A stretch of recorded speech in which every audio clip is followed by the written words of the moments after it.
Everyone, welcome back to my YouTube channel. তোমরা সবাই কেমন আছো? আশা করছি সবাই ভীষণ ভালো আছো, আর আমিও অনেক ভালো আছি। তো আজকে দেখো আমি বানাচ্ছি চানা সয়াবিন। তো নতুন পদ্ধতিতে একদম বানাবো, তোমরা পুরো ভিডিওটা দেখতে থাকো।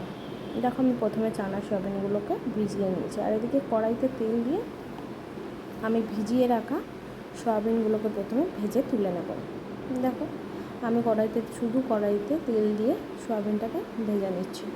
সয়াবিনটা ভাজা হয়ে গেলে আমি এটাকে একটা পাত্রে তুলে রেখে আমি আবার কড়াইতে তেল দিয়ে আলুগুলোকে এরকম প্রসেসে ভেজে নেব, যে আলুগুলো তরকারিতে দেব। তো দেখো আমি আলুগুলোকেও দিয়ে দিয়েছি ভাজার জন্য।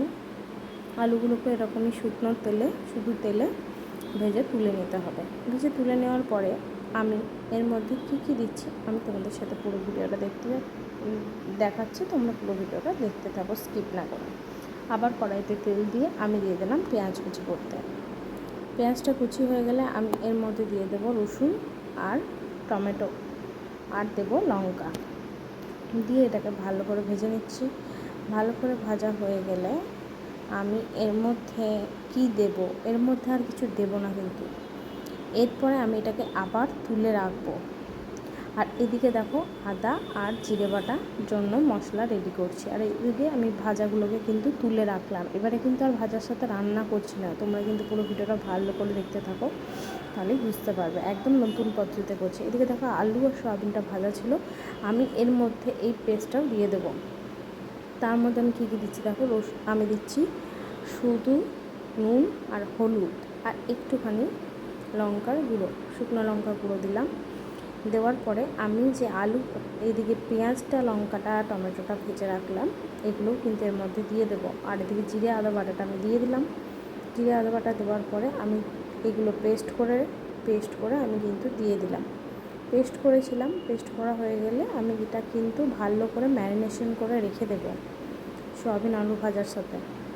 যখন ম্যারিনেশন করে নিলাম, ম্যারিনেশন করে আমি একটুখানি ঢাকা দিয়ে রেখে দেবো। আর এদিকে আবার কড়াইতে তেল দিয়ে দিয়েছি। এরপরে আমি রেসিপিটা স্টার্ট করছি। তো দেখো কড়াইতে তেল দেওয়ার পরে আমি দিয়ে দিলাম গোটা গরম মশলা, তেজপাতা আর একটা শুকনো লঙ্কা। তো এগুলো দেওয়া হয়ে গেলে আমি কড়াইতে দিয়ে দেবো যেটা ম্যারিনেশন করা ছিল সেইটা দিয়ে দেবো। দেখো আমি ম্যারিনেশন করাটা সমস্ত দিয়ে দিলাম। দিয়ে দেওয়ার পরে এটাকে কিন্তু ভালো করে ভাজা করতে হবে। যতক্ষণ না এর মধ্যে থেকে মশলাটা ছাড়ছে ততক্ষণ কিন্তু ভালো করে ভেজে নিতে হবে, তারপরে ঢাকা দিতে হবে। দেখো আমি মোটামুটি একটু মশলা ধোয়া জলটা দিয়ে আমি কিন্তু এটাকে ভালো করে ভাজা করছি। ভালো করে ভাজা হয়ে গেলে আমি এটাকে ঢাকা দিয়ে রেখে দেবো। ঢাকা দিয়ে রাখার পরে আমি খুলে পরে দেখব যে কেমন হয়েছে। মোটামুটি মশলাটা ছেড়ে আসলে আমাকে কিন্তু তখন জল দিতে হবে।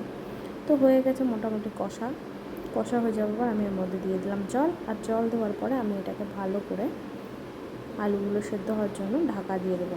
ঢাকা দিয়ে একটু তাড়াতাড়ি সেদ্ধ হয়। আর তোমরা এইভাবে পুরো রেসিপিটা বানাবে পরপর স্টেপ বাই স্টেপ, তাহলে দেখবে খেতে কিন্তু অসাধারণ হবে। এইভাবে সয়াবিন আমরা কখনো আগে বানাইনি আর খাইও নি।